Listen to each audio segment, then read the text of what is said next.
Lunglei East Presbytery kum sam ni le som le pasari khan alo len to a kan Presbytery chunga durtlang no to hanu patan thannon ani a tuna hian aizo mar Presbytery chunga durtlang no to hanu pa ni ti kapuange so le kuna chuan pa nin he tulam a no kalanga kan khom pui sia tu kan somanga kan ko thrin te sia so to rin pul ki thrin sia so sela chuan chumi zo a khom pui ai in he presbytery moderator in zo na han zo tala kan khom pui sia ti khom pui ai in jin changin pul ki changin ron sam le ana chumi zo o te te zo don nia không phải xe tù đánh cầu phần thu yên xe sổ của yên ở sổ luôn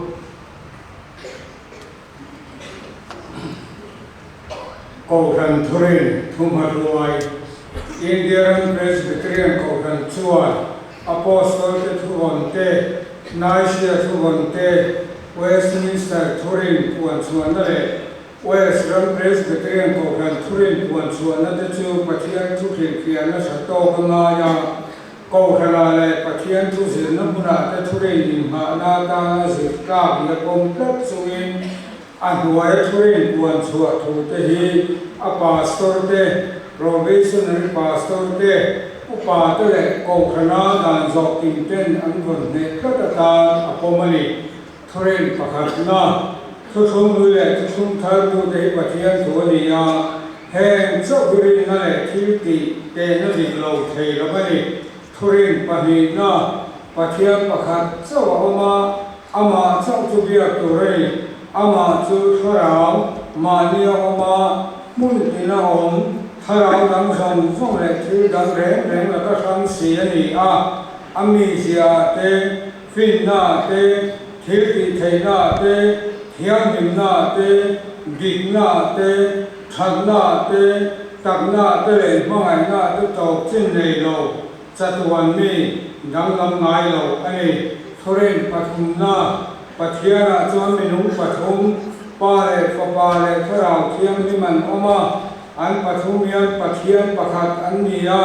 ni na thumun thil ti theina le ro puina in tuk an ni thoren palina lele vale suma thilom zong siam tu pathian chuan mi hring te hi hriatna ven le thiam hin na ama an puin mi pa le me chia siama mi zong hi bul thumun le chung ko khata u na wang in thui khom vek kan ni thorin pangana mi hring ta chuan an ma ni du thu nge in pathian dan an bo chia thiam long na le chiat na chuan an ma ni an in bat lu ta a chú thiam nông đó lệ chiết đó lệ suol khen na ta chú mà anh mà ni chan chuộc tu lệ chatuan nó pe tu rin mai nó tôm ngày lo pathian chuan a chatuan phopane chun lali suwa krista chu khore la aron tira ama zara chak chuan mi hring te hi chan namina nom theya chú chatuan phopa chun hring taka alo changa minung pakhat mi se pahnih nei pathian tak le mihring tak ani kum khua ta ani tharau thiam lim thil ti theinai nula thiam lim mari chuan a paya a hringa ma se sual anei lo mi sual ta pathian dan chu zong phong kima pathian in dikna phut len chuak tu le mihring te pathian ren ti tu rin in thoi na tak le phong kima tal ai lana cross a thia homi a oma ni thum nia ni thisi ta thau le a pathian dingama han choma chuda chuan mi te ta na de sak lenga chuda tang chuan mi thi te kai thau tu le khove ro re tu rin a ro kal le ang thore paruk na tharau thiang lim nun na pe tu pa le papa ata ro chuak chuan mi hring ta chu chan dang na chang tu a siama an suwa zia le chung pik zia te ria chian tira Krista khian na ponga an dil ro ti vara an du than te chok thovin Isua Krista chuan lalpa le chandam tua pom tura ngenin pom thei turina puya an mamia fenara titin ren athok chuak thei thuren pasareina pathian Krista chuan mi zong nera chandam from kim chu thon ron lana an suwa du sim tu le lal Isua Krista chuan chandam tua ta na ring tu te ama en tona Pathian duam takai ngai lom le thiam limanung tur tein thua pe a Krista churinga athu zom tu chu chandam an ni a sual ngai dam na te thiam chan te na te Pathian fa ni na te hara thiam min chen puina azara ti thiam min na te chatuan ro puina te an changa ring tu chuan lam chung point chandam ni in thia chena lo mom tak chuan chang theya khara thiam in chuan khongai na na thoin thu te la te sacrament te chong trai na te hi man wa mang dak bi thrin ani thoren pariat na Krista din chwa sacrament te chu baptisma le dalpa zanria te hi an ni baptisma chu Krista ne na kan zom na te hara thiam in zar pian thanda le inun dak sim chian na le nen me na ni a lalpa ne na kan in nal na thil ti ani bo baptisma chuan pa le fa pa le hara thiam in mi se pai in tin na tui man ani a an suwa de sima Krista chuan chandam tua ta an ring ti puang tu te an fa de chan ti tu rani lalpa zanria chu Krista thina hria trengna nu chang le wain kan chan ho hi ani a ring tu ten Krista thina lo na an chan chin chia na le nen nge ka ni ama mi te chuan ama le ai nan la an pom sia te an lo pui sia te arong bo turani pe zen te ama an po na le midang ne na an po na te en tin na alo ka le ma lo chuan an chang ho thei turani sacrament lo na te chu Krista mal som na ba le rin na chang tua athara mi atha awang a lo omani thoren pakwana ring tu zong te tu chu ko ran min po ho na te te Krista sacrament le thil se dang kon that te adan zom te trong trai zel te lalpa ni se thiam hin te ama be ho tu rein khom te atho ri mun ta ka mai kha te pathian mal som na an donang zel mit ta ka pe ve thum te an mali ho zinga le mi zong zinga Krista nung changam ti lan te khove kuma Krista ram izam tura beite ropui taka lokal le na hun ma te hi ani thoren som na ninwa chuan mi thi te chu kai thoi lan omanga mi zong Krista ro re na thu pha ma an lamanga he dam chuwa thi ti thad lo wang zen re sak an niam ring lo te le iswa du chuan thiam lo changin an suar hren na an tuarang Krista ringa athu zom tu te ro chualam changa thiam chan ti rin an omanga ro puina lom lu in an omang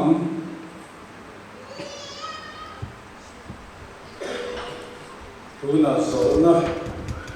an so ta ba fa bi se tu chana en bi te el thang re ma ar mai thanga h laren ruata David H. Lompima, V. Zong Sama, C. Lalpiat Nunga, E. Kan kau penupa di turin, kan nimbeton ni an vayan, kan kau sandan si tuak taka, san an nifekem. Ni hen ni kau penupa di turin, kan kau sandan si tuak taka san an nifekem. In khom pui he ka hiat ti re alo mame tu na kan me tu te sai no dingula zona kan zo ve thum chunga a chat lam ka nu ding ma chang le microphone khan zo ta in ming ka lam piang khan min chang don ya zona pakhatna kan ko than thurin tele Christian nun kai khoina te hi Bible zirtina dik tat niaringin ipom katem el thangrema pom thate ar mangai thanga pom thate H Larem Ruata pom thate David H Long Ima pom thate V Zone Sanga pom thate C Lalbia Lunga pom thate zona pani na hi chu anu lam chang na sang le na kan ko san dan hi ko san in van da tan ipom ka tem C Lalbia Lunga pom thate V Zone Sanga pom thate David H Long Ima pom thate H Larem Ruata pom thate R Mangai Thanga pom thate L Thangrema pom thate zona pathumna tharal thiang him le ko sanin an ko chiang nge hian ko thanu pa na hi rinom taka thozel ikum thatem Yang thate Thangrema R Mangai Thanga tum thate H Larem Ruata tum thate David H Longkima tum thate V Zone Sanga tum thate C Lalbia Lunga tum thate zona nungber palina kan ko sanin khom pui nuaya thu oi taka omze ikum tatem C Lalbia Lunga tum thate V Zone Sanga tum thate David H Longkima tum thate H Larem Ruata tum thate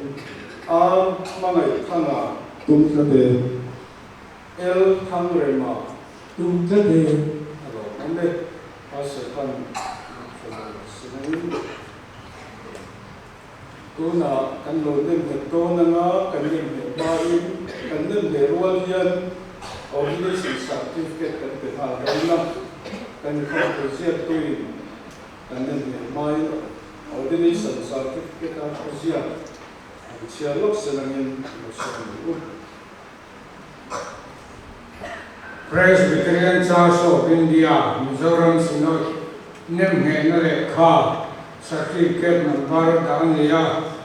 Nizar Thale Kum Dania, Hey Hia, Nemhe Tu Ming, Ziania Hi, Durtano, Kouran Ubatan, Leitan Kouran Piatina, Aizol Ma Presbyterian Kompui Chuan, Indian Presbyterian Kouran Danang Apin, Niriya October Sami Sombi Pathumia Ursu Tatenanem Getti Asiati Reverend Dr. Lam Newton, Moderator, Vice President, Secretary, Senior, Aizol Ma, Presbytery. Chu yan kan zetin kuyana khom som som te kan sai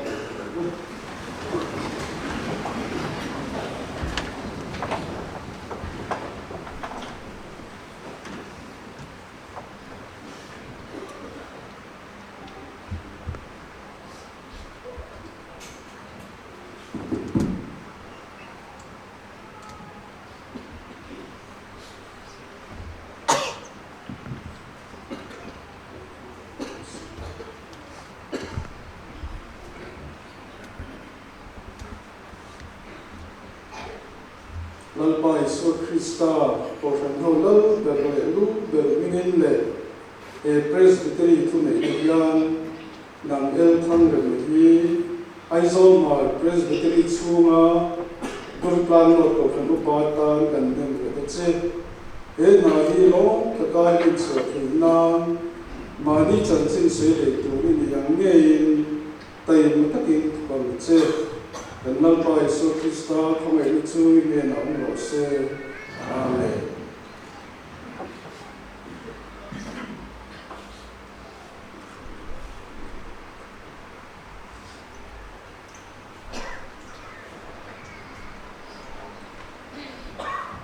Alpais kan lalpai sua ko khano lal berlu bermingen le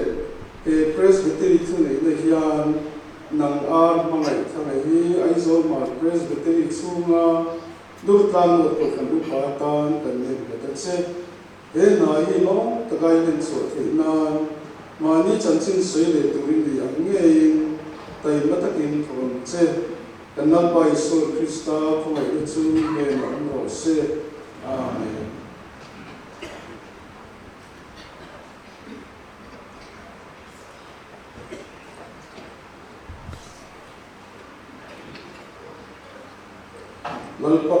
Lalpa Isu Krista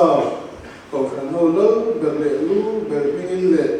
he presbytery thuni le hian nang H Larembro ati aizol ma presbytery chunga si pirven kau kan upatan kan hen betche he na hi long takai men so thina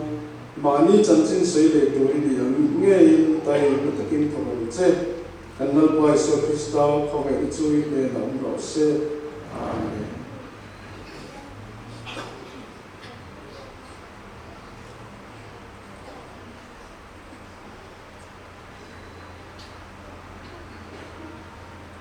Lalpa Isu Krista por kan khau lal berlelu berbingin le he presbytery thunei le hian nang David long kim hi aizol mar presbytery chunga si pirven hun kau thanu patan kan nem ka che he na hi lo takai len so thina mani chanchin sei le turin yang nge in tai matakin thukan che kanal pa Isu Krista khomai chu ine na omro se amen.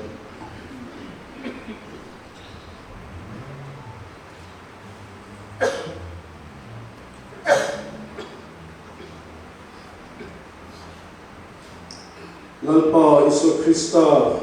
kau kan hau lal berlelu bermingin le he presbytery thunei le hian nang vizo nun sa hi aizol ma presbytery chunga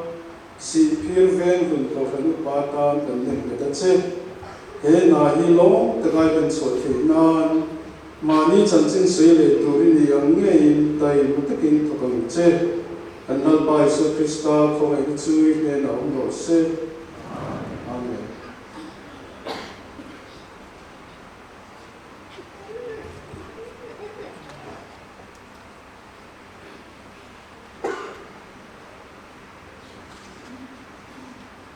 Lalpa Isu Krista kau kan hau lal berlelu bermingin le he presbytery thunei le hian nang si lal biak nu hi aizol mar presbytery chunga durtlan no to kan upatan kan nem beta che he na hi lo takai hen so thina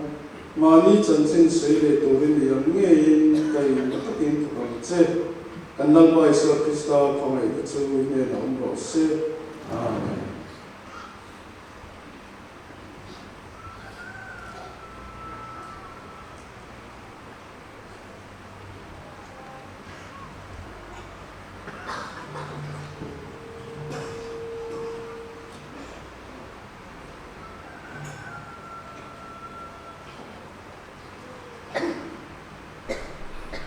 Na thok tu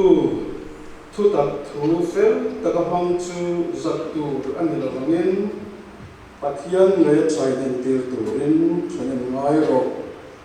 tu na hian nu nau tu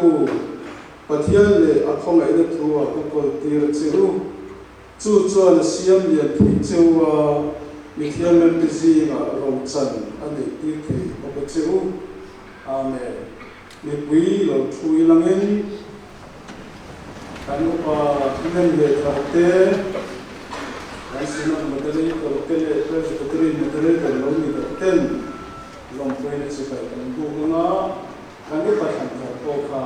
lo tiu de selange tichone talum change kan kalanga at na chen gun tri nga den kan kan wala nga ta kan le le nga chu tia nga lam di lam ka zo na karma sa change ne te la ma change ta le se de khan mani chuna na chu tonia tona kan moderator ten se senangin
kan tiếng nói chế độ là tôi là vì thế một cái căn không là mình hơi về lốc tiểu